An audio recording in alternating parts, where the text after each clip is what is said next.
Mom, Dad, I'm sorry for leaving and not being here when... I should start at the beginning. I'll tell you what pushed me to this point and why I left you all behind. Remember the first few months after Dad lost his job? Both of you began to argue and then lash out at me and my brother. And then we had to move. I thought the whole world was going to end. In a way, it did. After the move, every day slowly dragged all feeling out of me. It seemed I was always alone. I was an outsider. You don't start high school mid-semester and expect to find friends or to be accepted. I wasn't. At first it hurt, but then I got used to my own company. Then it didn't matter anymore. For the longest time, I just lived in a halfway world, halfway between human and wasted space. 4 times during the same week, I decided to run away. I never got further than the school before realizing I could never pull it off. In spite of this, I started collecting essentials in a pack if an opportunity ever presented itself.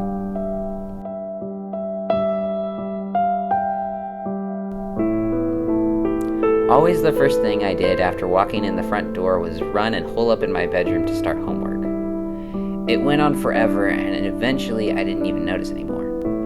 One time, Mom interrupted me during homework. She was obviously stressed and told me to do something other than sit inside all day. Go make friends, but for goodness sake, get out of the house. As soon as I could, I found something to fill those empty after-school hours. No longer was I going to spend time at home getting lost in the crossfire and suffering from it.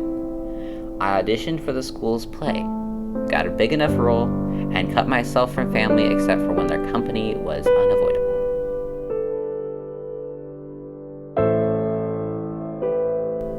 For months, I rehearsed and stuck it out in that unfamiliar situation. I didn't complain, and neither did you. I was out of the house and out from underfoot. And then you both promised to come to the show, and I thought maybe now, after all the hurt, everything would resolve itself. How wrong I was. The show came and I got on stage. I performed my part and panned the audience looking for my supporting team. I had to exit and was worried that maybe I had missed your faces in the crowd. Every scene I had, I searched. After the show, I had to admit to myself that somehow you had forgotten. When I got home that evening, both of you were apathetic to having missed the show. Later, though, I heard you arguing over it long into the night.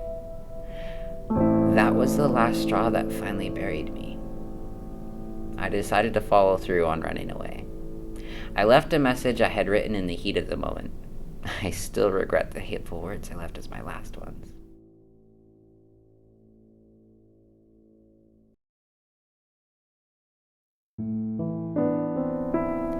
I walked south for a couple of days. I felt like I was constantly looking behind my back. I worried I'd be found and made to go back. Eventually, I made it to a smaller suburban town. I decided this was as good a place as any. After sleeping on the streets for a week and having eaten through my supplies, I knew I needed to get some work. By the next week, I was shelving groceries. I had only been working there for a couple of days when one of my coworkers approached me and introduced herself as January.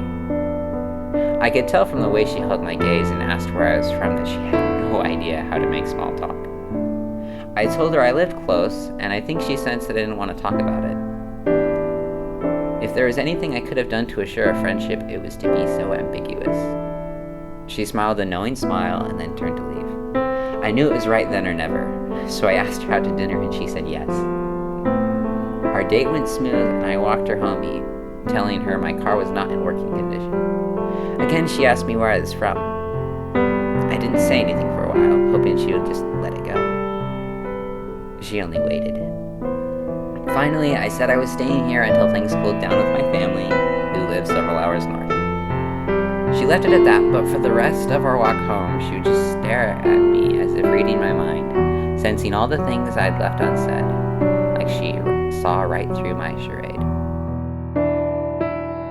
For weeks, I moved around that suburban town, never staying one place too long, but not going too far from my work. About a month after meeting January, everything went sour.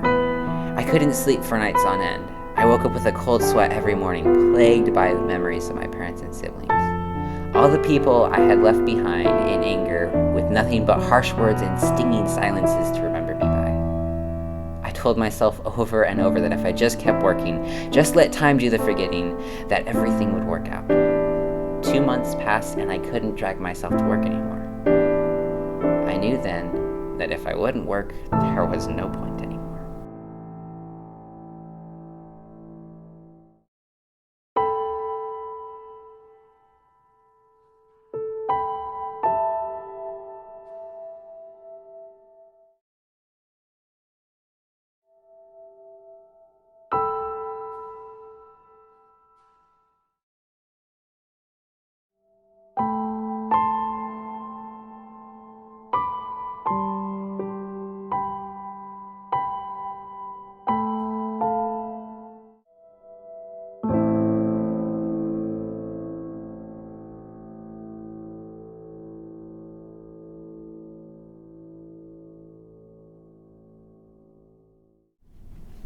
Thank you.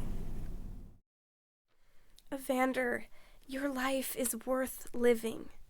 Do what you have to make peace with your past. Then go and live your life.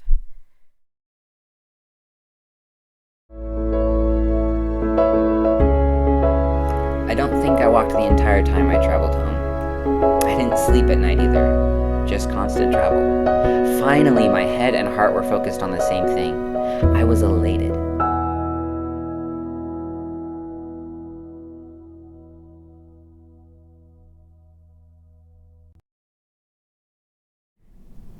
Who knew that you could run away and that 4 months later you could come back to a home turned to house?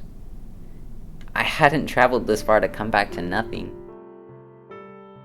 Determined and a little nervous, I went to track down someone who could help me find you. The familiar house of my best friend was where I went and demanded answers. You can't prepare yourself for what I was told. Everyone in my family, Mom, Dad, my little brother, driving together late at night. Maybe someone was driving a little too fast. The driver was too tired.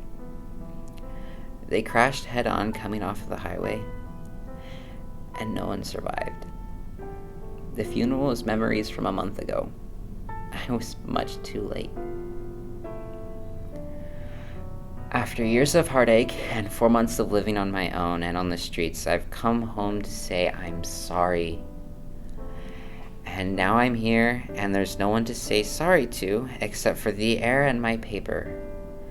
So in nostalgia and with the regrets, I say, I'm sorry, Mom. Sorry, Dad. I hope heaven is beautiful.